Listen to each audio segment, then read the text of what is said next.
The story begins with a group of girls gathering and discussing the new teacher who has arrived from Tokyo. The cute one asked what they would do if he fell for her cuteness right away, while the black-haired one just wished they would be so enthusiastic in class. Meanwhile, the new teacher was enjoying the view.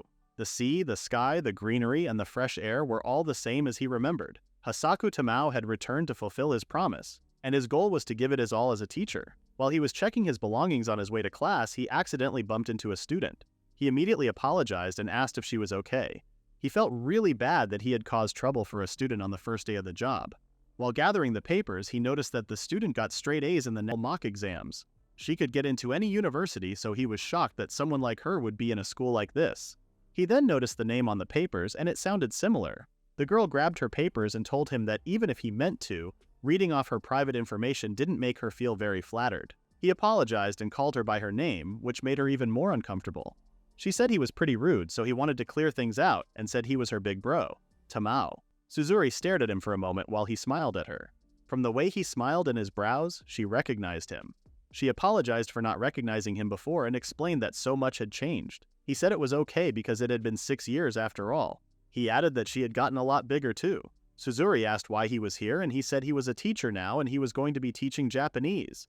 She was pretty surprised because he was the new teacher who came from Tokyo. Tamao reminded her of the promise he made. Suzuri was so surprised that she pushed herself to him and asked if he meant that one specific promise. He confirmed her, and she seemed pretty happy after that. She then realized what she was doing and backed off a bit. She said she was needed by the committee, but she asked him to see her in the courtyard when it was lunchtime. She left in a hurry, and Tamao noticed how she had grown to be a real egghead. He could recall her when she was a little girl and kept asking him to play again. They spent so much time together. He taught her how to ride a bike and they caught butterflies together. When he had to go to Tokyo, she made him promise her that he wouldn't forget about her because she was going to be waiting here. Tamao felt proud because he had kept that promise. There was still time before class, but he wanted to go early. He saw a girl wiping the blackboard and accidentally startled her. She tripped and fell on her back, but he caught her and asked if she was okay. She started blushing because she thought she was so heavy. He said he didn't say anything, then noticed the name on the board. He recognized her name and asked if she was Megu. She also recognized him from his eyebrows and asked if he was Brother Tamao. She asked if he was trespassing to peek at high school girls. He corrected her, saying he was a teacher. He said he was so glad to see her again. However, she said she wasn't all that super happy to see him, and her words devastated him. After seeing him like that, she said she was joking and was really happy. She added that if he were a teacher, he should be prepared to read better than that. He looked pitiably cute, which annoyed her. Someone heard her saying the word cute and immediately hugged Tamao from behind. She then noticed that it was just some old guy and said that it wasn't cute at all. Tamao apologized for not being cute. Megu told the girl Msora to stop hugging indiscriminately. Tamao knew her, and she thought it was because of her cuteness, but he said it was because Megu said her name. She then recognized him and said he had grown up. When the bell started ringing, Suzuri entered the class. She told Msora to let go of him and they needed to sit down. Now that Tamao saw Suzuri, Megu, and Msora, the only one left was Zen Shohime, who was late for class. Megu told her to sit down. Tamao didn't get mad at her for being late and told her that it was better late than never. She recognized him but didn't say anything about it. Tamao noticed she was as carefree as ever. The moment she sat at her desk, she immediately opened her bento box. Tamao said she was pushing it a bit by being late and now eating in class. She said she overslept and didn't have breakfast. Her excuse was that she needed to eat properly or else she wouldn't grow big. Tamao surprised everyone in the class and gave her permission to eat during the class. Back when he lived here, he lived with those 4 girls. They lived in a countryside town, so it wasn't unusual that there weren't a lot of kids. It was just the 5 of them. The hall had its peculiarities that kept Tamao busy for sure. He was 6 years older, but he was really happy they called him their big brother. He cherished them like his real little sisters. The 5 of them were always together, and it was normal for them. So when it came time for him to leave for Tokyo, there was a downpour of tears. Even Tamao cried his eyes out. He said this wasn't goodbye forever, but he was the one crying the most. He said he was going to come back, and when he did, he was going to make sure they had the best youth ever. Back then, he made a promise, so that's why he became a teacher and came back. They were only in high school once, so it should be something they treasure for their whole life. During lunch break, Suzuri was sitting at the bench still studying. Tamao saw her and scared her. He was here because of her request. She said she wanted to talk to him alone about that promise. Tamao said he came to make good on it. Suzuri stated that she had been waiting for this whole time, so she was glad. When he mentioned his promise again, he repeated that he had made a promise. But then she said that he promised that he would marry her. Back when he was in town, Suzuri was crying because he was making her do her homework. He told her that if she didn't do her homework she would have to stand in the hall again. She said she was fine with that because she likes standing in the hall. He told her not to lie and said he would tutor her. He asked which subjects she was having trouble with, but she said all of them. After managing to solve one of the problems, he said she could do them all if she just kept at it and didn't give up. Eventually, she would solve even the toughest problems. She suddenly asked if he would marry her if he studied really hard and became the smartest girl in the school. Tamao immediately said okay without knowing that she would remember this promise. After realizing what he had done, he started apologizing to her because he didn't have the slightest idea he was making that sort of promise. Suzuri stopped for a moment and said he had a point. She said it was just a promise made to a little kid, and no one would seriously think it was that serious. He tried to comfort her, but she didn't let him. She said she studied really hard, and she didn't settle for anything less than a perfect score. Everyone around her praised how clever she was, but all this time she clung to that old promise. As her eyes teared up, she said she was so stupid and apologized. She ran away from there because she couldn't look into his eyes. While running, she was thinking about how stupid she was to get worked up over a misunderstanding. She decided that she didn't need her notebook anymore and threw the book into the little pool in the yard. She saw no point in studying anymore. However, right before the book was going to fall into the pool, Tamao caught it. He hit his chest on the pool wall and rolled over, falling into the pool. The book wasn't wet, but there wasn't a dry spot on his body. He stood up and said it was unharmed. He said he noticed something when he was peeking over her shoulder. This notebook was extremely worn out. He wondered how long she spent going over it and figured it wasn't easy. Reading over and over, reviewing where she would make mistakes and revising. He was sure it was no walk in the park, but she kept at it without giving up. That was what he saw looking at those notes. He bowed to her and apologized for forgetting their promise. He said he was amazed at how far she had come and to think that she did it all because she promised him it would make him so happy. He thanked her for working so hard. Suzuri started crying and hitting her head against the tree because of how cool Tamao was in that conclusion. After her outburst, she apologized and calmed down. She hit his head with the notebook. She said that stunt nearly gave her a heart attack, and he apologized for it again. She said she was going to forgive him because he saved her notes and because he had a point. Whatever the cause, it wasn't for nothing she had learned all she had. She didn't think she disliked the diligent student she was now. She then asked what promise he was thinking of. When he said it was to give them the best youth, they were both embarrassed.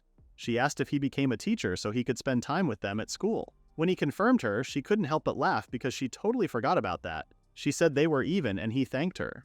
She asked if he was keeping that promise and he said of course. She mentioned that part of youth was falling in love and asked him to teach her all about it. Tamao didn't know what to say. The others came looking for Tamao and asked why he was wet. He greeted them and asked if something mattered. Meanwhile, Suzuri was glad that they didn't see her acting like that. Haim said something, but since her mouth was full of food, they didn't understand. The others said there was something they wanted to talk about. He thought it was something about the class, but the issue was different. Some wanted to talk about it and some didn't, so he said he wasn't forcing them. He told them to go one by one and they said he had promised them. They asked if he remembered and if he was going to follow through with it. He was unsure about what this promise was, so they all told him to marry them at the same time. This time, Tamao wasn't the only one who was shocked because apparently he had promised everyone to marry them. And the girls didn't know about this. After realizing what he had done, Tamao went to his knees and begged for forgiveness. He explained that through various circumstances he had misunderstood what he had promised them all. Megu asked if he really promised to marry all of them and started trembling because that was so perverted. She started scolding him for trying to have 4 brides. Tamao apologized for that and said that as punishment for being a lecherous pig he asked them to kick him so hard he became a star in the sky to watch over them all. But it sounded more like a fetish. He grabbed Megu's feet and begged her to kick him, which scared her. Msora came and told him not to let it get him down. She said she wasn't even that mad and told him not to cry. Even though her words were comforting, she didn't forget to take a picture of how miserable he was for their album of memories. Somehow, the other girls joined them and took a picture with him on his knees. Msora sent everyone the pictures and they immediately saved them. Tamao once again tried to apologize, but the bell rang and Haim told him to leave it. They said it was fine and he didn't need to say anymore. Tamao realized that they were right. It was horrible what he did to them. He trampled all over their feelings and it wasn't enough to say he was sorry. When the school ended, the girls gathered and talked about how Tamao had promised everyone. Suzuri explained how he said that if she worked hard on her studies, he would marry her. Msora said she had been refining her cuteness so that she could become Tamao's bride. And for Jaime, he promised her to marry her if she always went to school. They wondered what condition he told Megu, but she said she forgot. Suzuri said keeping silent to maintain the dignity of her vow was definitely marriage material.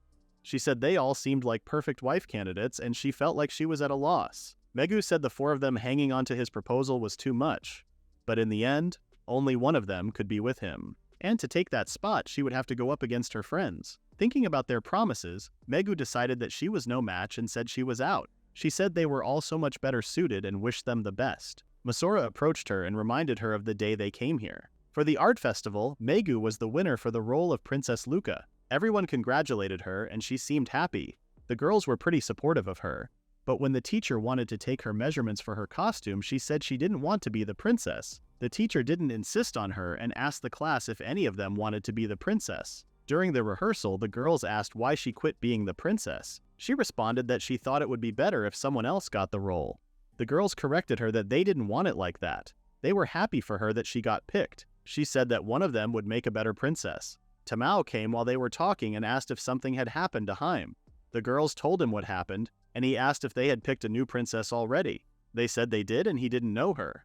Tamao looked at the girls and noticed that they were a lot quieter, so he tricked them and lifted 4 of them at the same time. He carried them and climbed 800 steps without dropping the girls. When they arrived, he told them to look at the scenery. The girls were amazed by the view but were puzzled as to why he brought them here. He said it was because it was where they could see the whole town and called them all his princesses and put a crown made of flowers on their heads. He said it was a must-have for princesses. He tried to make them feel like a princess and said the view from a castle must be something like this and asked them to wave at their subjects. The girls were pretty confused. He suddenly screamed at how beautiful they were and startled them. He started crying and clapping his hands, saying they had moved this old man's heart. He was acting like the townsfolk who adored their princesses. The girls started to get used to it and pretty liked those imaginary townsfolk. He then explained to the girls that they didn't mind sharing the part because they cared and didn't want to hurt each other's feelings. He liked that about them. It wasn't always possible to do that, though. If they were ever in a spot like that, he wanted them to be honest with themselves. There were some things that if they gave up on, they didn't get a second chance at having. So from now on, he told them not to give up on it if there was something they really wanted. No matter what the outcome, he thought they would be happier with it if they knew they gave it their all. They didn't need to be reserved as they were still kids. The girls said there was something a princess absolutely needed to have, and that was a prince. They hugged him tightly. On that day, in this spot, they were crowned princesses. Msora asked if she was still going to hold back. Suzuri said if Megu decided to challenge, then she would welcome it because she wasn't holding back anymore. Msora teased her and asked how she was prepared. She panicked and said there were sorts of ways, such as attacking while he was asleep. Msora said she had overshot the objective. Megu told Msora to cut it out because she was being a bother, and they didn't need to hear Suzuri saying that kind of stuff. Besides, it was more fun not to know what your rival had up her sleeve. What Msora figured out from what she said was that she wasn't giving up either. The others joined her. It was only natural that they all loved him because he was their prince after all. After settling this with the girls, Megu felt a lot better, and she had made up her mind. In the next scene, Tamao was begging a police officer to throw him in the slammer. The girls were confused and Megu tried to pull him, but he wasn't giving up. He said he had toyed with the hearts of those innocent girls and he had committed marriage fraud. The girls immediately interrupted and closed their mouths and tried to explain to the officer that he was their theater club advisor, and he was getting too into the role. Megu said he was practicing for a play named Bittersweet Romance Hell. You promised to marry me, so who is that woman? The officer seemed to believe them and told them not to cause a commotion anymore. They brought Tamao to their place again and asked what that was about. He said it was as they could see while wearing literal prisoner clothes. He once again kneeled to them and apologized. Msora said they already said they were fine, but he said he wouldn't be keeping his promises to them. Over those 6 years, they never forgot about him, just as he never forgot about them. They had grown into fine young ladies, and the fact that they still admired him made him so happy. Nevertheless, he became a teacher and came back here for them, and a teacher cannot lay a hand on his students. That line must never be crossed. He asked them to understand him and said no matter how much he wanted, he could not reciprocate. They were too precious to him. That's why he wanted to go to prison to atone for the crime of hurting them, and if they couldn't forgive him, he asked them to beat his exes until they were satisfied. The girls stopped him because he was being too much. Msora said he was really hard-headed. Megu told Tamao to lift his head up. Hopefully he did what she asked and was slapped on the face. Megu told him to man up at this point. She said no one cared about teacher or student, and he was big brother Tamao, and they were them. She asked if he was that stupid to want to go to jail for hurting them, because he would hurt them more by leaving them again. She picked up his masks and said those things could never substitute for them. The others nodded and threw them all. Suzuki said Megu was right and told him to snap himself into focus and leave the past behind. They asked him to look at them, see how he felt, and see how they had grown in 6 years. Tamao punched himself to finish him off. He said if they were able to scold him like that, he might not be as ready as he thought. But now he settled it and told them to come at him with all they had got. His tooth's already lost while he was saying that. He said he would take all they had stored up in the past 6 years, without complaint, and in return he would make these next 2 years the best. Still, he never thought the day would come when Megu would hit him. She said she couldn't stand to see her big brother Tamao looking so pathetic. She wasn't like that before, so Tamao couldn't help but notice the difference. She said she could speak up now. Tamao recalled the marriage promise he made. She said if she could speak up and be selfish and proud, she would ask him to marry her. Megu said she decided on something she wanted, and even if he forgot, she said she wasn't giving up on it, because that's how a greedy princess was. They started walking and told him to hurry up. Haim came and mentioned his point about the teacher and student. He said a teacher had to be a paragon of virtue and must put their students' welfare above all. Haim then said that once they graduate, there would be no problem. Tamao didn't expect her to say something like that, but it made sense. They could spend the next 2 years building up their love and then ask him to pick one of them at graduation. He tried to say that this was unreasonable, but they had already decided. And so in a way, he hadn't the faintest expectations of those 4 girls' youthful days with him began. In the next scene, Msora was upset because her selfies were getting old, and she had to think of something she could do to refresh her cuteness. She tried to climb a tree and took an aesthetic selfie again, but her hand slipped and she fell on top of Tamao, crushing him. She was totally unbothered by him and continued to take selfies. Tamao told her to get off if she was alright. She stood up and said he had great timing, but he came running when he saw her up a tree. He asked why she was up there and she said it was to take selfies. Since he didn't know what that meant, she showed her camsta. She was showing him the one with the heaviest filter and asked how cute she was. She kept showing him to comment and he ended up saying she looked like one of those baby dolls. After that comment, Msora was devastated and kept thinking about it. When she told the girls about it, Megu couldn't help but laugh her eyes out. She apologized for laughing but couldn't help but imagine her as a doll. Every time the image of that doll came to her mind, she kept laughing. Msora was not happy about this, so the others told her to cut it out. She said it was her they were talking about, and she had 20k Camsta followers. She considered herself an up-and-coming influencer. Her reach extended beyond her generation, which was actually negative. She asked Haim if she was cute, and she said she was. The others said she really was a cute girl, and she should be more confident about being cute. But still, Tamao didn't call her cute, and this was the reason why she was upset. Msora decided to put on her make him say it face and pummel this cuteness into him till he was black and blue. Moving on, she brought him some cookies and said they were a teensy bit well done. She thought her cooking skills would impress him even more and make him say that she was cute. He wanted to try one, and she said he didn't have to, but he said she worked hard on those. As he ate, she realized that this wasn't the time, but she was sure she would knock him senseless with a barrage. She put on a bunny headband, dressed like a maid, and even put on a corn costume, but he never said the word cute. She couldn't believe none of them worked. He was even talking about the red marks on the pop quiz they had a little while ago. Msora was getting more and more annoyed. The girls started to worry about her because she had put out a lethal amount of cuteness already. Megu couldn't stand this any longer and decided to give him a wallop. But Suzuri stopped her because Msora wasn't giving up yet, and she was getting scared. She decided that she was going to end this after school. After school, she asked him to go home together. He agreed and asked if she was waiting for this whole time. She said it was nothing for her bro. He thanked her, but still didn't say anything about cuteness. While they were walking, Msora ended up requesting directly. She told him to call her cute, but he refused immediately. Shocked, she asked why not. Because she thought it was the duty of all humanity to declare her cute. He told her to calm down and listen to him. He explained that it would be sexual harassment. A teacher cannot talk that way to one of their students. She said it was okay with her because she wouldn't take it that way.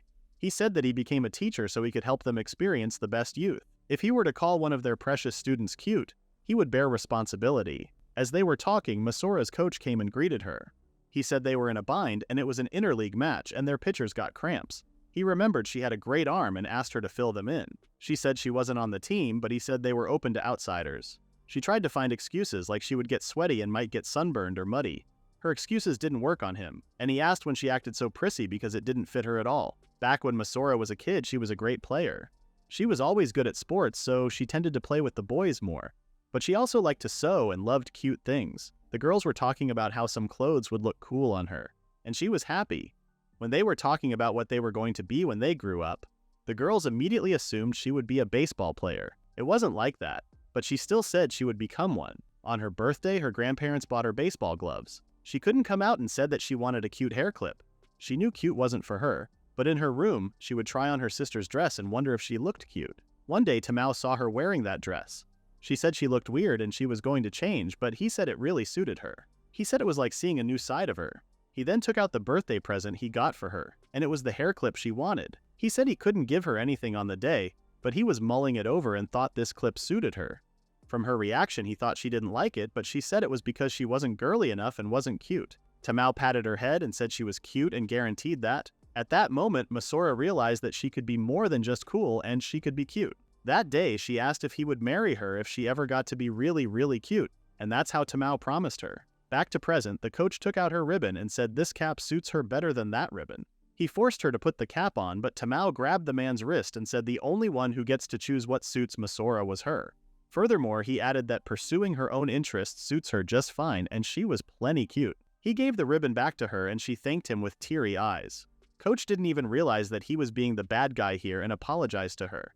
He said he really needed a backup. Msora said he still didn't have an ounce of tact and that's why he was so unpopular. He seemed to know that already as he said he got nothing but baseball. There was nothing cute about an old guy's depressed face, so she threw his phone to Tamao and went to play. She was incredible at baseball and was also the cutest there. They were all amazed and shocked by her skills. When the match was over, Msora was so tired, but Tamao couldn't help but comment on how great she did. He was startled when she threw her phone at him. She handed her phone to him to use during this match to get some shots out of it. She asked if he got any good ones and he explained that he tried.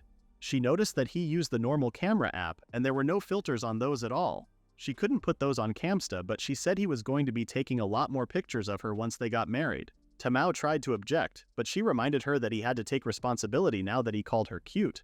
Tamao couldn't believe how she twisted his words and said this wasn't what he meant, but she started running. Even without the filters, Msora noticed that Cool Her was cute too. Meanwhile, the others were trying to find something that would make Tamao call Msora cute. A lot had happened since coming back to this school and Tamao had to be proactive to help the girls have the best youth. He started thinking about what would make a good youth. He tried to think of something that never changes and something girls their age always like. His first idea was sweets. He decided to invite the girls somewhere tomorrow after school and went to sleep. The next day he asked the girls, but they were busy because of the club. Even though he was sorry, he said he understood. He then noticed that Haim wasn't there and asked where she was. The girls told him their location and he went to see her. He wondered what she was doing because she was on the floor looking at the bushes. Haim said she was looking for something fun. He asked if she thought she would find that here. She said she just sensed a presence and the fun was finding it out. They looked quite weird like that. Haim then asked why he was here. Tamao asked her if she would like to go get sweets. She seemed interested. He said they had to wait for the others' clubs to let out, but in the meantime, he suggested going with the two of them. She was pretty excited, but then said that would be a romantic rendezvous. He said they only had candy. She said it was more fun when everyone joined. Suddenly, a cat came out of the bushes, and apparently, it was the presence Haim was talking about, and it stole her hair clip. Tamao panicked and told her to let him handle this as he started chasing the cat. He ended up falling right into the trash can. Haim started chasing the cat, but he stood up and told her to let him go, because helping his students when there was trouble was a teacher's duty, even though he was quite unskilled at catching cats. They tried for a very long time but couldn't catch the cat, so Haim had to tell him to let go. She was pretty worn out and said cats were a formidable enemy that humanity could not hope to overcome. Tamao couldn't accept that and started carrying her on his back, saying they could keep going this way. While carrying her, he noticed that she was heavier than she looked and had grown a lot. Haim recalled the time Tamao was carrying her on his back when she was little, and felt happy. The girls came early as they let them out since it looked like it was going to rain. Msora saw the cat and Haim's hair clip in its mouth. Megu stepped in and tried to catch it, but failed again. The cat then headed for Suzuri. She started panicking, but when Tamao encouraged her, she started having delusional dreams and totally lost it. The cat ran towards Msora, and she believed her pretty power would have it, but she failed. The cat went to the storage room and Haim decided to take it from there. She slowly approached the cat and Tamao went inside the storage to help her out. But his foot slipped and he fell on Haim. From the shock of the fall, they stared at each other for a moment and he immediately got off of her. He apologized and asked if she was hurt. She said she was okay. The girls couldn't wait outside and burst into the storage room in a hurry, and they also fell. As the girls were on top of him, two students entered the storage room and Tamao realized that if they saw him like that, they would exile him. The girls immediately closed their mouths and waited for them to leave. Fortunately, they didn't get caught and stood up again. However, the door didn't open and there was no latch on the inside, and the cat left the room using the window. With that, Tamao was locked in with the girls. On top of that, it started raining and no one would be out in this rain. Haim felt guilty and apologized to everyone because she said she was being weird and got everyone involved. She was about to cry her eyes out, but Tamao grabbed her face and said it was okay. He said she had nothing to worry about and nobody blamed her. They might be in a tight spot here, but he said he would think of something. Just like the old times, he told her that everything would work out as long as she was smiling. She listened to him and smiled. They cheered her for looking so cute, even though he was trying to make it seem like it wasn't a big deal. Megu had a hard time believing him. Still, coming from Tamao, it felt more like it could come true, as Suzuri said. He told everyone to relax and he would get them out of here in no time. When they asked how, he said it was time for a biology lesson. Cats seemed to be able to wedge themselves through any tight space so long as their head fits because cats were liquid. And since the human body was 70% water, he thought he could go outside through the window, but ended up being stuck. He told the girls not to look so glum. Megu was annoyed that he was acting both cool and lame at the same time. The girls tried to pull him out, but he was not budging. The students outside the storage room heard something inside, and when they opened the door, they saw Tamao's underwear as the girls ripped while trying to pull him back. Thanks to the students who came to the storage room, they were saved. The girls were relieved that they made it outside. Tamao took all the credit for that, but everyone knew he couldn't do anything. At least they were happy that they got Haim's hairpin back. Tamao told her not to worry, but Jaime was still feeling guilty that she had caused everyone trouble. Today's search for something fun was a bust for her. But Tamao told her that she was always looking for fun things to do, and there was never a dull day with her around. Seeing his optimistic words, Haim was a bit relieved. She tried to say that she was feeling the same when she was with him, but Msora hugged her and said she loved hanging around her. She then grabbed everyone, including Megu, and hugged them. Megu tried to escape because she was muddy. They went to clean themselves because Msora had made everyone dirty. Tamao was also there and he was confused as to why he was there. Megu said he was a lookout because something scary might show up. He said they could count on him and he would protect them with his life. But since he was still a man, they covered his eyes. While waiting for the girls to come out of the shower, Tamao started to get sleepy because he was up all night thinking of ideas. When he woke up, he felt someone was there and apologized for dozing off for a moment. But one of the girls held his face and kissed him. From shock, he immediately took out the towel they used to cover his eyes and saw the girls half naked in front of him. They immediately scolded him and kicked him out. He wondered if he had dreamt it, but he was sure he felt a kiss from one of the girls. Now he was curious to know which one it was. The girl who kissed Tamao that day tried to forget about the promise, but he had come back, and she believed it had to be fate. She wanted to get closer to him, not as a sister or as a student, but as a woman. Tamao sat everyone down after they had worn their uniforms. The girls asked the reason for that, and he told them to cut the chit-chat. He said it would be an outrage to disrupt public morals by something such as selling themselves. He was so nervous and didn't know how to put it in words, and ended up saying something like killing himself. The girls couldn't hear him, but Msora said she did and explained that Tamao was feeling guilty because he saw them naked, and he was going to kill himself. They were shocked. Tamao explained that he didn't see anything, but it was hard to believe. Seeing him stand as strict as a teacher, Suzuri was impressed. It has renewed her drive to uphold school rules and promote public morals as the student council president. During a school day, Suzuri was spending her free time trying to help the students and listen to their problems. Tamao, Msora, and Jaime saw Suzuri at the yard, and he noticed how busy they looked. Msora said she was because she was the student council president. He was shocked because she was a second-year student here. Msora confirmed him and said she really pulled it off. She had brains, beauty, and everyone admired her. The whole school felt as one. There could be no other student council president. Tamao and the girls were really proud of her. Megu asked why they were looking so proud as she didn't hear what they were talking about. Tamao still couldn't believe she was the student council president because it must be hard. But even though she looked like she was thriving, and he overheard other students praising how she was always there when they needed, and they found her so cool for being able to keep calm and collected no matter what. But there was one thing that Suzuri could not solve as the student council president, and that was the love problems between students. A student named Sakurai came to her and mentioned how she liked someone, and even though she felt something between them, she couldn't get him to confess. They had never seen Suzuri get frustrated like this. They asked her about her opinion, but she froze. When Sakurai mentioned how they had known each other since they were kids, she couldn't help but think about Tamao and her. She said that he might need the right setting, and she could arrange to be alone, just the two of them. But Sakurai said their house were next to each other, and just yesterday, they were in her room all day. The more she talked, the more Suzuri blushed. She tried to calm down because when they were kids, they were alone and they just did homework. But when Sakurai's friend suggested she show some skin and push him, Suzuri took it like as if she told her that and said she couldn't do that because he was an adult, and a kid like her could never. The girls were confused and told her that they were talking about them.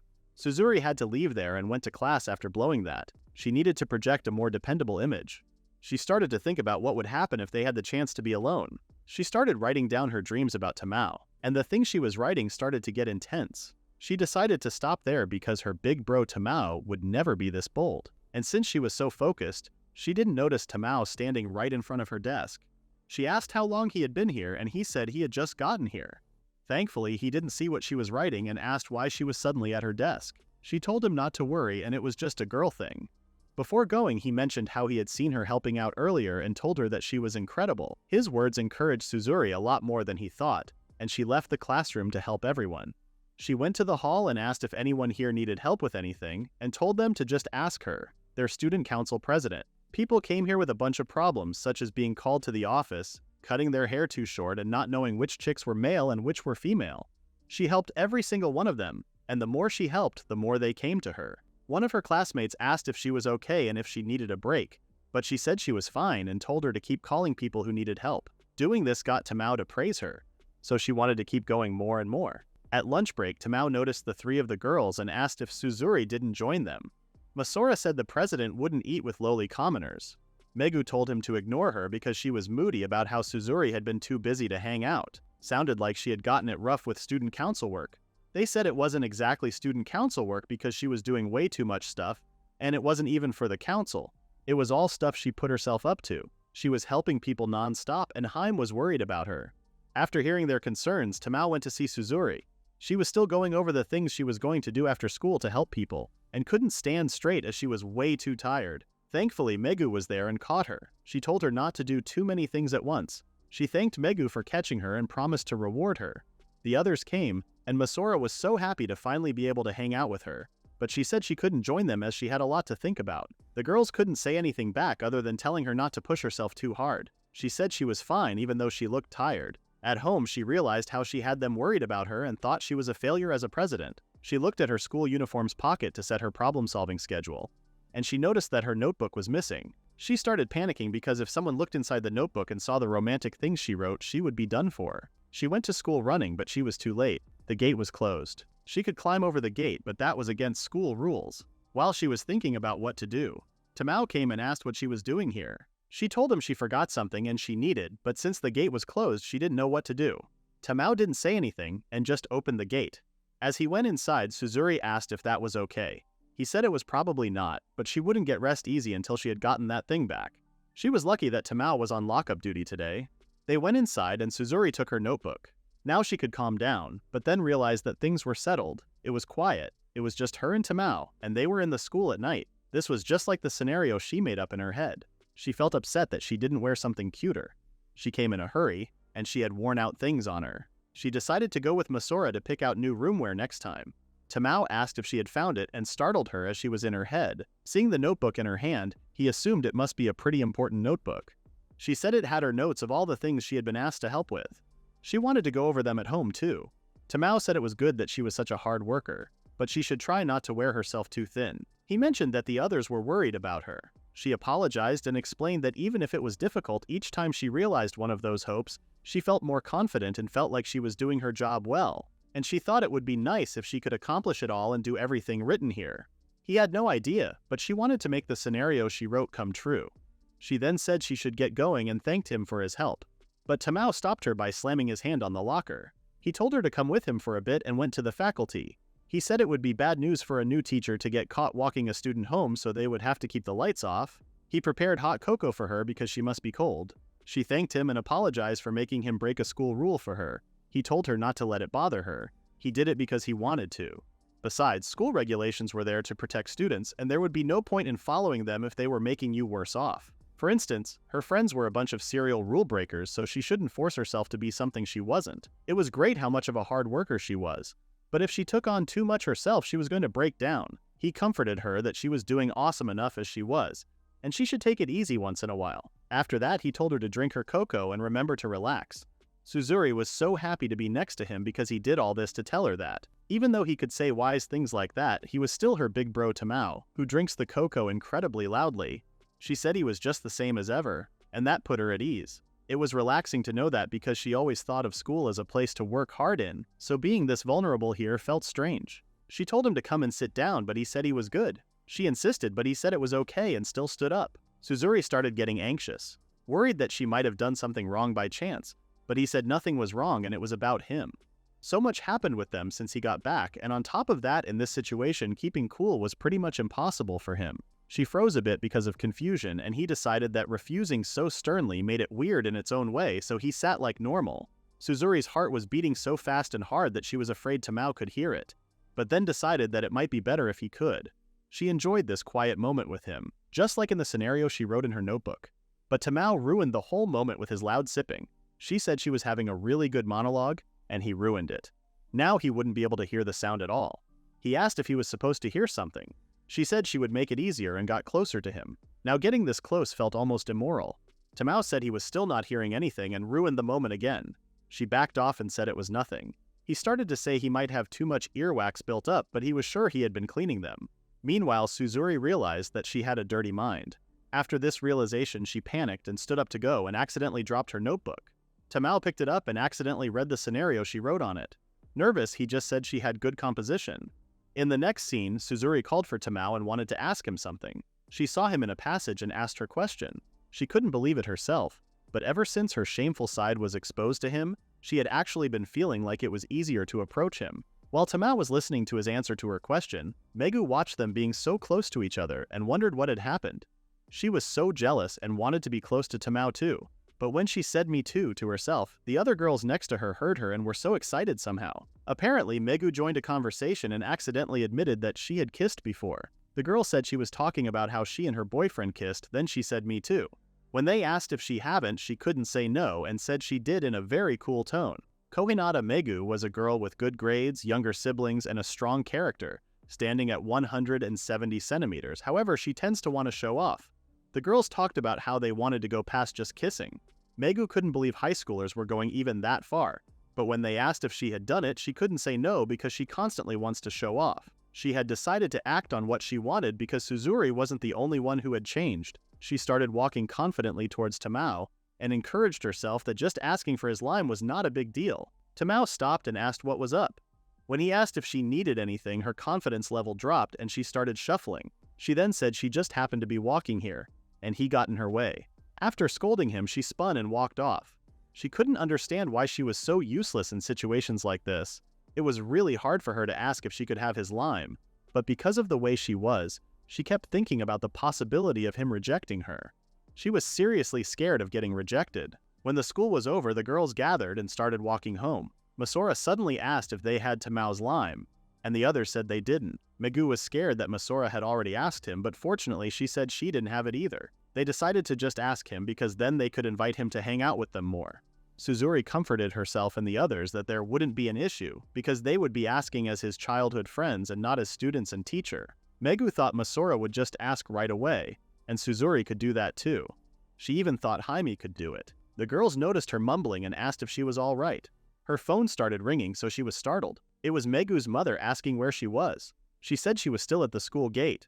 Her mother said she had gotten her hands a little full today and asked her to stop by the store on her way back. She told her not to worry and to send her the list. She waved at her friends and said she had got to go the other way. She looked so beautiful that Msora had to take her picture like that. Suzuri asked Msora if she could ask Tamao for his phone number. Msora was shocked and asked why they wanted her to ask because she was too bashful. She said Jaime should do it, but she had already turned red all over. Meanwhile, Megu was at the grocery store. When she was picking lettuce, she ran into Tamao. He didn't expect her to see her there and assumed she was shopping too. She said she had a couple of things, but it didn't look like a couple to him.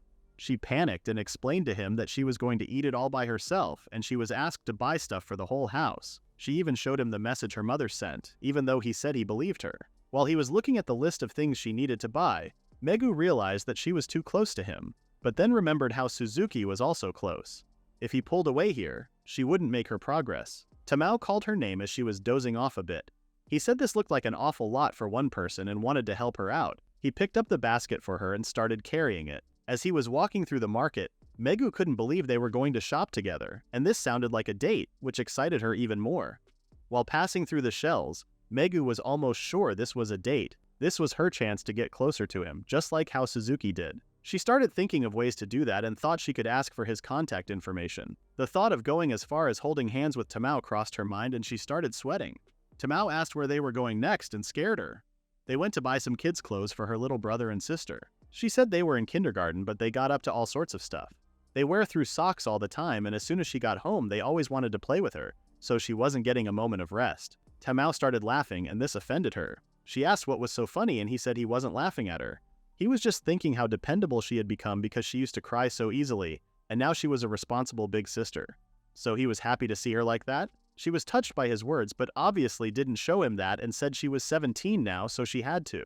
While picking out socks for Megu's siblings, Megu realized that what they were doing was married couple stuff. She couldn't believe how he could be so calm and collected about this. He was acting like a perfectly diligent father, and now Megu was picturing their happy future home life together. However, Tamao ruined this moment by picking up the worst sock possible. He noticed she spaced out there and asked if she was okay. She said if she needed a rest, he could take it from here. Something tells her she absolutely must not trust his fashion sense.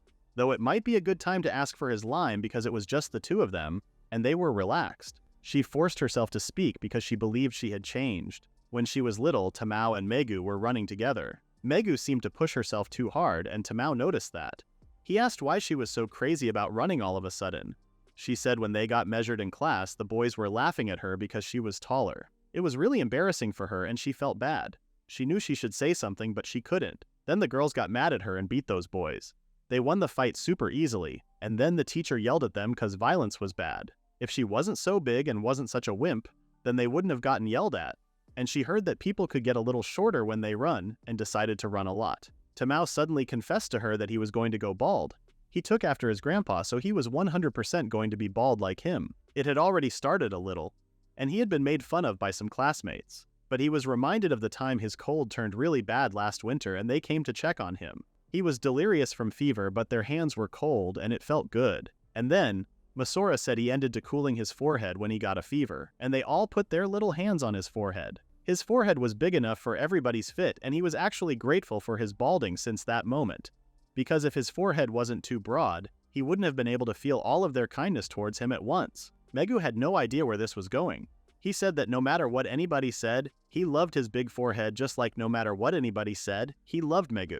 He said he could tell how she was always uncomfortable with being taller than everybody else. But he could also tell that it wasn't because she was a coward that she held back from responding to those boys. It was because she was kind and wouldn't want to hurt anyone, even if they hurt her. It takes strength to be that kind, and he said she was a really strong girl. Tamao comforted her that her height was just one of the many things that made her up, and nobody could deny who she was. He had only one complaint about her, and that was that she was too selfless. Megu said she got scared because when she got bigger and bigger, it might be harder to speak up for herself, but she wasn't feeling like that anymore. Since he helped her see it would be okay, she asked him to marry her when she could speak up and be selfish. But at that moment, Megu couldn't do it. She couldn't even get out the word lime and thought she hadn't changed at all. The thought of not being able to change almost made her cry.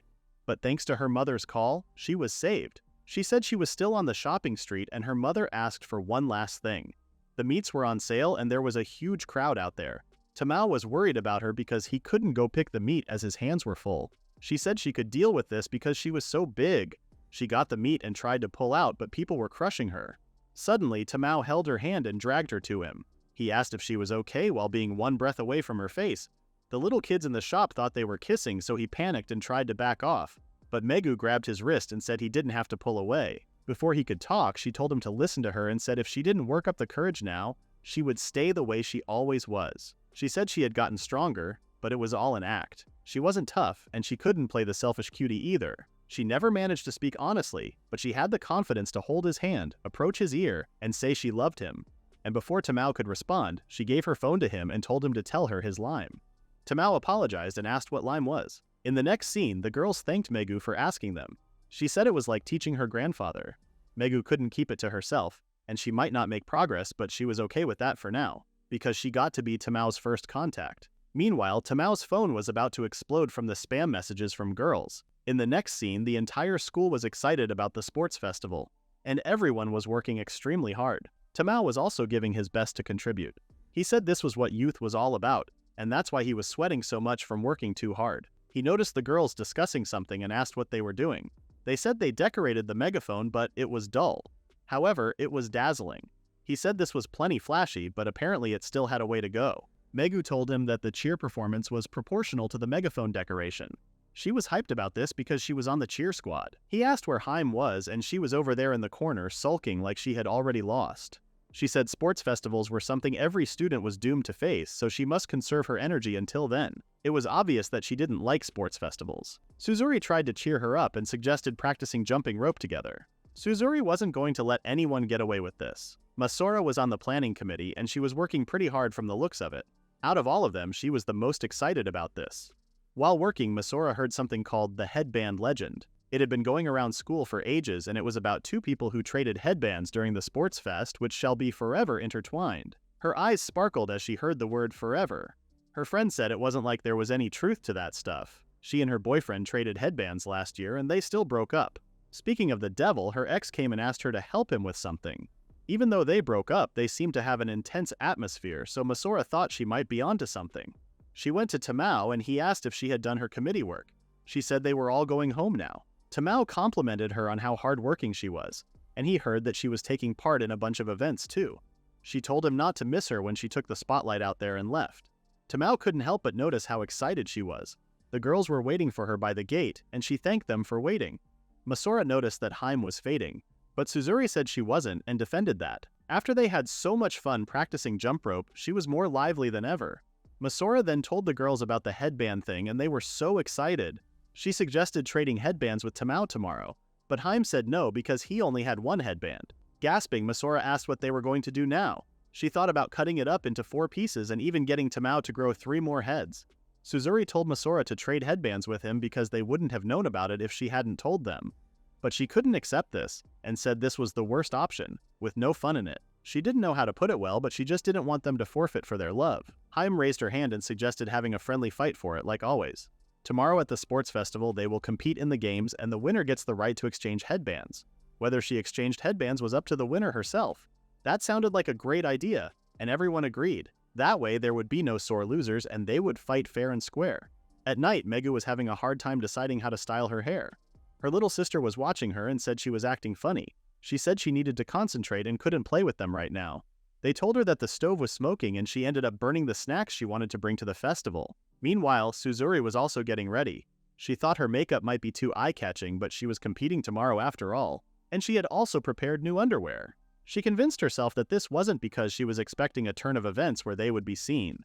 Both Megu and Suzuri wanted Tamao to think of them as cute. Meanwhile, Haim was trying to go to sleep, but her dog didn't let her. Msora was also having a hard time deciding what to do with her hair because she looked cute with all of them. Though as vital as looking cute was, she also had to think about what would let her move around easily.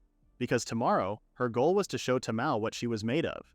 And with that, the 100th Tsubomi High School Sports Festival was open. Msora was still thinking about the headband trick. She knew it was probably just a superstition, but she still wanted to do it. She wanted to hold Tamao's headband in her hand. Masora's first competition was a success. She took her opponent's headband with ease and made history. Tamao was cheering for her so much. She turned to him and winked at him, which made him cheer even more. Meanwhile, Megu was getting a lot of attention as the cheer team's leader. She was embarrassed because no one told her about those uniforms. They knew she would say no to those clothes, so they didn't tell her beforehand. She tried to focus on cheering, but when she saw Tamao watching her, she was more than embarrassed and told him not to look at her. But being seen was the point, so Tamao was confused. When the dance was over, Megu sat on the bench with teary eyes because she hated dressing like that. Tamao came and talked to her, but he sounded like a drainpipe. Apparently, he overdid it on cheering. She told him to stop trying to talk and gave him a candy. While he ate the candy, she told him to talk once he calmed down. She felt bad because they were talking while she was in this humiliating outfit, so she said she was going to go. But when he gained his voice again, he said she showed guts cheering back there. And her outfit looked good on her too. She looked like the ones they see at baseball games. Megu was shocked by this sudden compliment, and when she processed what he said, she smirked and replied, "Of course." They had to cheer the girls on in the next event too, so they approached the game area. The next event was the group jump rope, and Suzuri and Haim were taking part. They both worried about Haim, so they told her not to push herself, and it was enough if she was unhurt. However, when the competition started, everyone was shocked. Suzuri had the greatest idea, and she carried Haim on her back while jumping. They combined their brainpower like that, and they never would have thought of that in a million years. However, apparently this was against the rules, so they had to stop. Suzuri really thought they had something and apologized to everyone. Tamao said it was a hit. Everybody was watching at least, so she got points for creativity. Suzuri thanked everyone for making her feel better. But she was thinking about how her sweat-soaked shirt was going to reveal her lucky underwear. She thought that if it were to be found out that she was wearing something like this, she thought Tamao would see her as a bad girl for revealing how heated she was in such a way. While she was imagining dirty stuff in her head, Jaime noticed she was sweating, so she hugged her and said it was okay. She said nobody else noticed and she would protect her. To see her trying to cover her front made Suzuri realize how impure she was. Msora came and started dragging Suzuri, saying the important match was next. The girls left and told Tamao to be ready with that thing they talked about. He said he was all set. 2 hours earlier, Suzuri suggested a beanbag tossing event. They could each be scored on how many they got individually, and none of them had an experience advantage, and the risk of their different athletic abilities factoring was minimal. Out of all the games, it was probably the fairest. Megu and Msora were okay with that, so she asked for Haime's opinion. She said she had no complaints because she was actually good at throwing. Seeing her hyped made her even cuter, so Msora took a few pictures of her. Now that it was settled, they wished each other to have a good competition. Whoever gets the most beanbags gets the right to his headband, and Tamao was in charge of counting. He was really excited because they were getting them in one after another, but he was puzzled as to why the atmosphere in the game was so intense. They were so focused, and this made him wonder what had gotten them so fired up for the beanbag toss without knowing that it was actually for him. When the time was over, the winner was White Team won by a landslide. Tamao wanted to congratulate the girls, but they immediately asked him what the score was. He said Suzuri was 25, Megu had 27, Haime had 98, which shocked them, and Msora had exactly 100 points. Suzuri congratulated Msora and said she was always astounded. Tamao felt like he was watching something supernatural, like the thousand-armed cannon. Megu was questioning how there were even that many beanbags to throw. Msora congratulated Haime, and she said it was her loss. She had Haime's respect as a fellow beanbagist.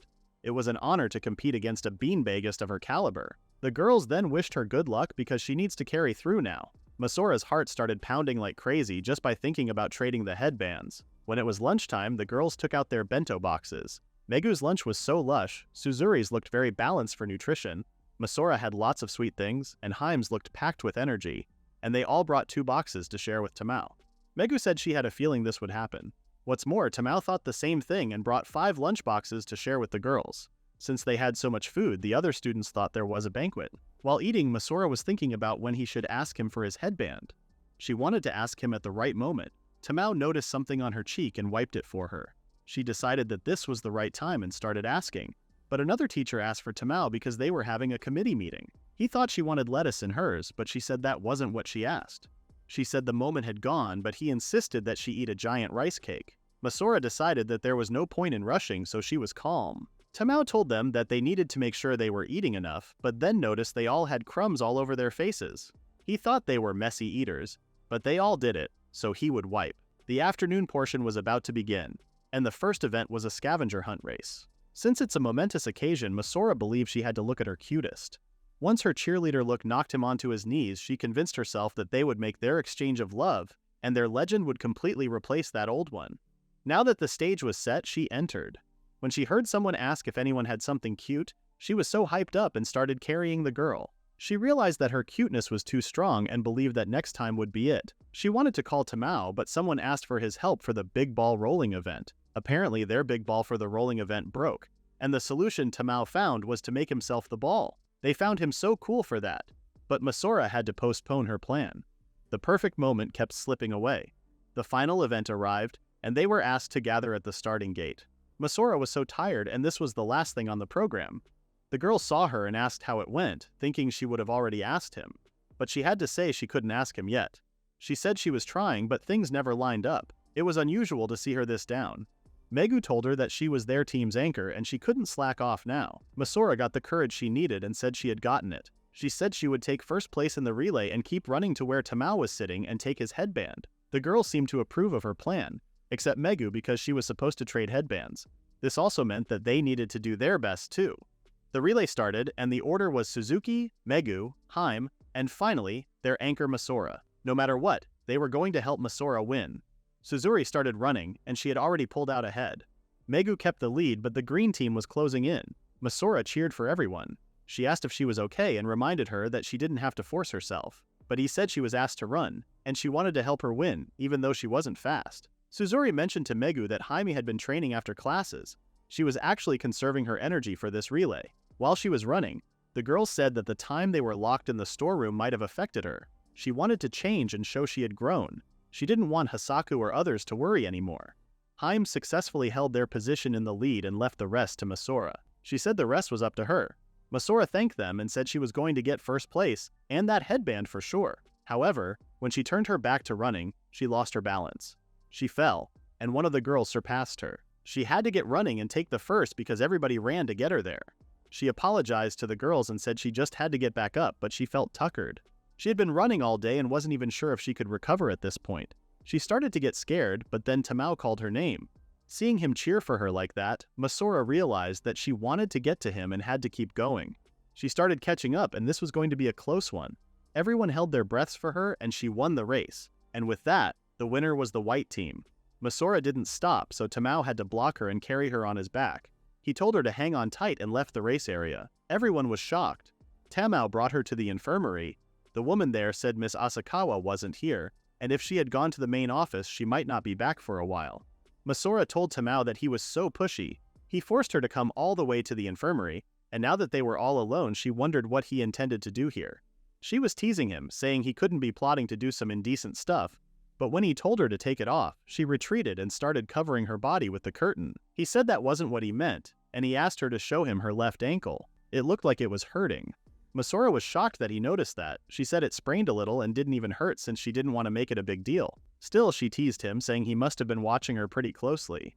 He confirmed what she said and added that he had been watching her running form for a while and it was splendid. Msora was sure he was in love with her at that point, but when Tamao said she reminded him of horses he would watch in Tokyo, she realized that she had mistaken his words again. He used a lot of bandages for her ankle, but she told him that she didn't want this to be a big deal, and it was so uncute, so she took off the bandages and threw them. She started laughing because the bandages were all over them, but when she said she was so glad she tripped, Tamao lost his mind and started scolding her for saying something like that. She explained that she didn't really get to be with him all day. She then asked if he had noticed how she did out there. He replied that as the anchor, she was the coolest. She was hoping for cute, not cool, but that was enough. Tamao said she had always been the kind to keep pressing forward even if she tripped or got overtaken, and she had a knack for doing what she loved with the brightest smile the whole way through. She said she did because she was the super cutest when she was giving her all. He agreed with her, saying she really shines. She started poking him so he would say something cute, but he didn't. She then remembered that she forgot the headband. Tamao was puzzled. She said that working hard for her goal was her strong suit, and she would get it through her own effort. She leaned on him and kissed his cheek. Tamao panicked and rolled over. Shocked, he asked if that was her that time too. She laughed and said she wondered. After that, she said she was going and reminded him not to forget his headband. He wanted to check her sprain, but she said she was all better before she shut the door. He told her to wait so he could carry her, but then he realized that he had thrown his back out and couldn't get up. When Msora came back from the infirmary, the girls asked if everything was all right. She said it was. Haim asked if she had caught a cold. She said no and asked why she asked that. Haim said her face was red. Suzuri asked if she had made the exchange, and she said she ended up not doing it. Though she thought that might have been the most picture-perfect sports fest in history. They didn't get it, but since she was happy, they were fine with that. Now that they had left the sports fest behind, it was finally summer break time. Msora bet Haim would be excited too. They would have Tamao around this year and wanted to go with him to all the places. She started making plans for the summer and especially wanted to go to the beach. She wanted to go pick out swimsuits, but Tamao appeared right behind her, reminding her that she had a final before all that.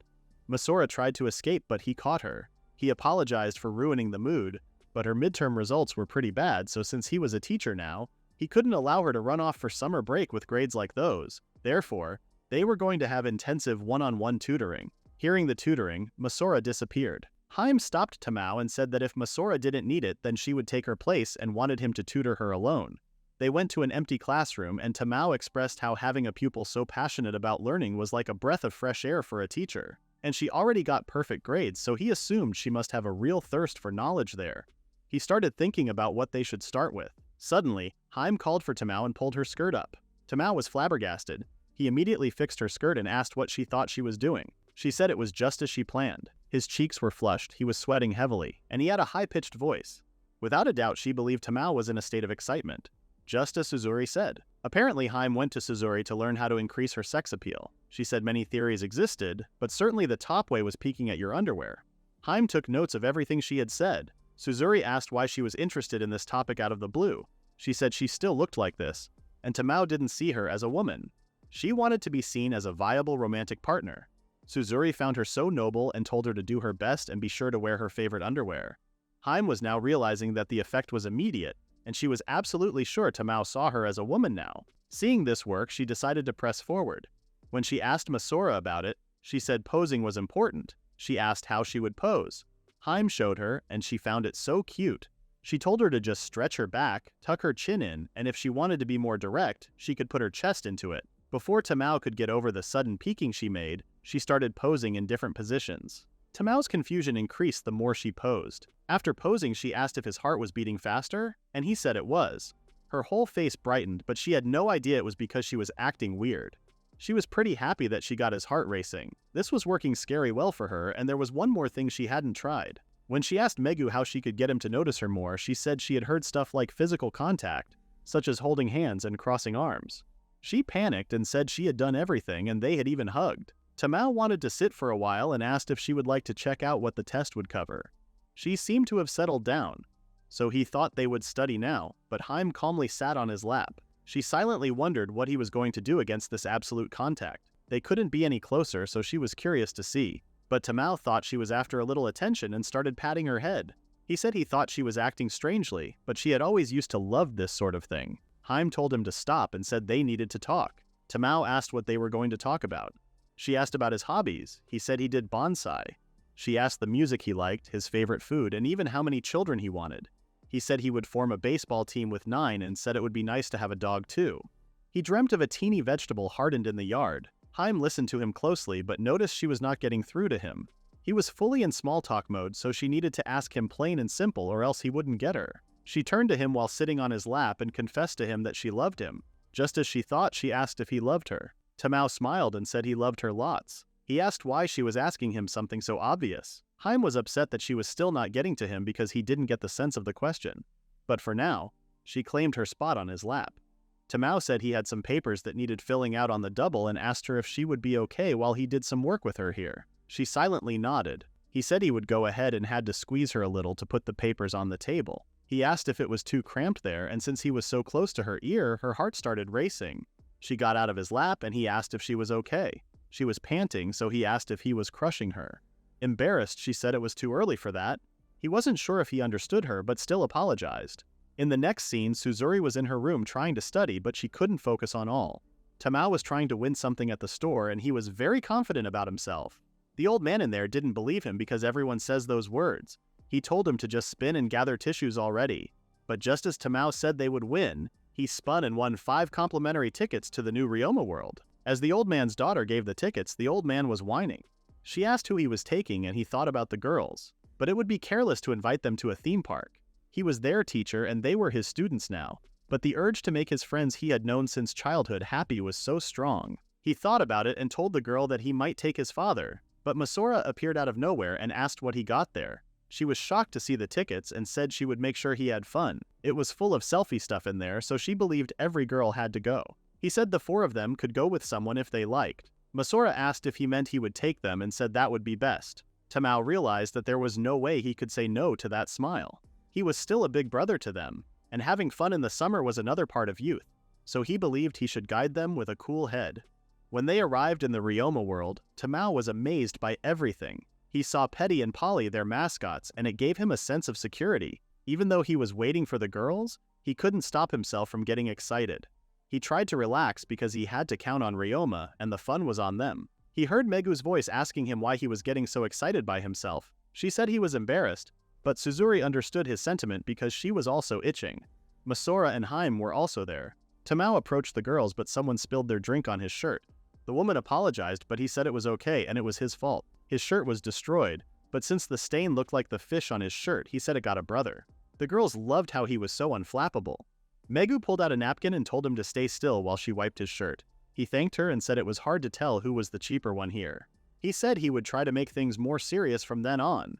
Megu told him that he didn't have to be serious because she didn't come here thinking he would be her chaperone. Tamao started blushing. and they noticed that they were standing pretty close to each other. Megu then returned to her own self and told him to look at them because there was something he should be saying about them now. They were expecting a compliment at least, but all he could say was to lecture them about how they shouldn't expose themselves so much. They didn't expect him to go that route. Tamao said they might draw attention all dressed up like this, so they need to be more aware of that. This one seemed to work on the girls. They felt relieved because deliberating on picking out an outfit was so worth it. Msora asked if he was calling them cute, but he left the interpretation to them.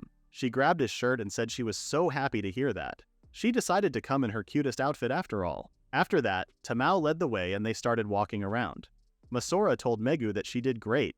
Their actual goal for today was to get his attention as much as possible, while Tamao was only thinking about how much fun it was going to be. As they held each other's hands, Suzuri watched them walk for a moment and it seemed like something was wrong. Tamao asked if something mattered and she said it was nothing. She said they should all enjoy today as much as possible. They rushed inside and the first thing Haim was interested in was the crepe stall. They bought lots of snacks and started walking towards the souvenirs. But Megu told him that even though she didn't think of him as their chaperone here, he must act like it for a little while, squeezing his face. They were barely in and he was running wild already. At this rate, he was going to collapse before the day was out. She asked Suzuri to back her up, but she still seemed off, even though she tried to act like everything was okay. Msora saw the carousel and wanted to ride. She picked the cute blue one, but it was a little high so she couldn't get on it. Tamao offered some help. He told her to get her foot firmly in the stirrup and she asked him to give her a push. He said he would, but didn't know where he was going to put his hands on. It would be best to push from the butt, but Msora wasn't a little kid anymore, so he couldn't just grab her like that. It was ungentlemanly and undignified. She asked why he was standing there and he apologized. But Msora had no problem climbing and apparently she was sure to make fun of him. Masora's heart was beating so fast because of her move. She was glad that Tamao froze up because if he really grabbed her behind like that, she wouldn't be able to survive. They started to move, but Msora was thinking how he was more conscious of her now. When the ride was over, Haim had lots of fun. They wondered where they should go next and started walking again. They went to several places, ate lots and lots of good food and sweets, and took lots of selfies. Tamao, Msora, and Haim wanted to ride the pirate, and Suzuri and Megu watched them as one didn't like to go fast, and the other didn't like heights. It was endearing how ingenious Tamao could be. Megu suddenly asked Suzuri if her outfit was lewd. She asked if it drew the eye. She said not at all because Megu was worrying about exposure. She said she was embarrassed, but it was on purpose. If Tamao were more conscious of her, she thought they might hold hands and do stuff. Suzuri told her that it was absolutely lewd and she was pretty relieved. She told her to go show him her appeal, then she would get to hold hands for certain. Their ride was over, so Suzuri encouraged Megu to go and do her best.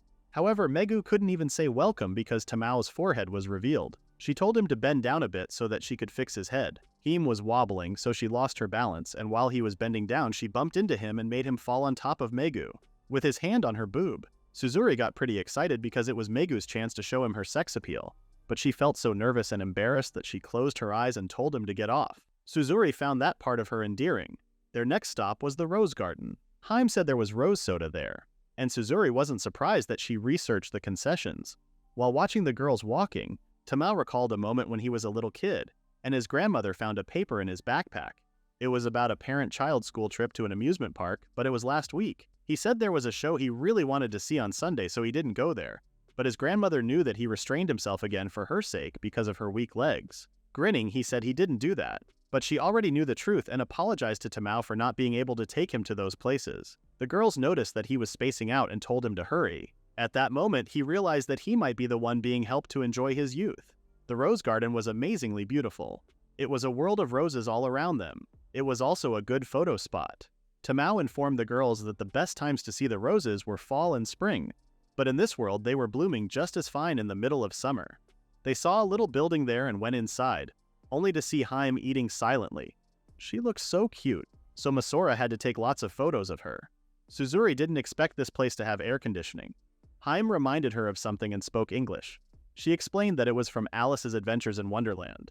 There was a drink that would make you shrink down like how a telescope does. Msora found this amazing and said going overseas would be no problem for her. She wanted to travel abroad someday and go on a world tour.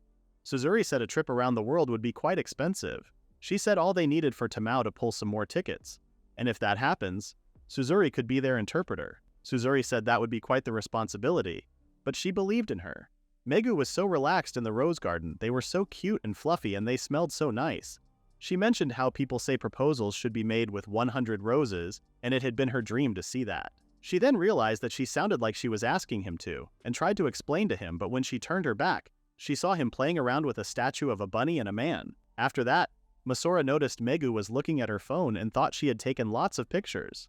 She said she would send her the picture later and looked really mad about it. Tamao realized that the garden really suits them. But then I noticed that Haim wasn't there.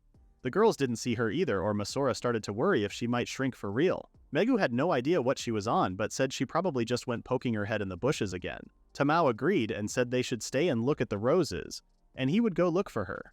He started calling for her name while walking around the garden.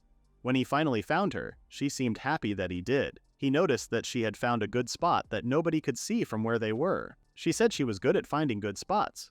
He said she had always had a good eye and reminded her of the time when she caused quite an uproar. Her parents were looking all over because it was dusk and she still hadn't come home. He looked for her everywhere and found her on top of a tree. She would wind up in a tree looking for one of her good spots and couldn't get down. Then both of them got lost. And it started raining like some kind of comedy manga plot. She remembered that day and said the rain was cold, but his back was warm. She said she felt warm and happy.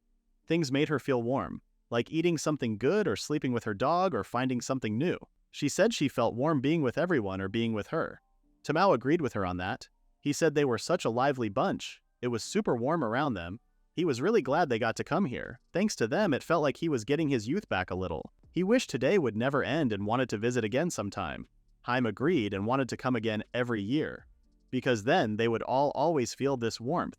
Meanwhile, the girls started to worry that they both might be lost together. They started calling for them, and Tamao said he had better let the others know he found her. But before he could call for them, Haim hugged him and distracted him. Msora could swear she heard Tamao's voice. Haim was so close to his face behind the roses and said being with everyone was a really precious time to her. But right now, being alone was better. She then leaned on his shoulder and said they should stay like this, just a little longer. Tamao said okay, but he had no idea how long they should. At the end, Haim fell asleep on his shoulder, and the girls found them. They spent their time in the Riyoma world until it got dark. Tamao suggested going home, but he stopped as Msora was glaring at him. She told him that they still had Ryoma's big summer event. It was almost time for the fireworks Fantasia. He tried to say they could see that on the ride back, but was stabbed by their glare again. He said they were going to be late getting home if they stayed for the fireworks, but she said it would be fine as they had told their folks. She told him that there was nothing more precious to a girl than seeing a fireworks show with her loved one. Her eyes teared up and she put on her cute, sad face, asking if they could go home late. He wanted to say no, but had to agree with them after seeing Msora's teary eyes. They still had time for the fireworks, so Megu asked what they were going to do.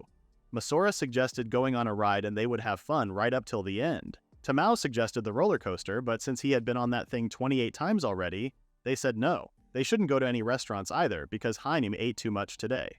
Suzuri suggested the Ferris wheel.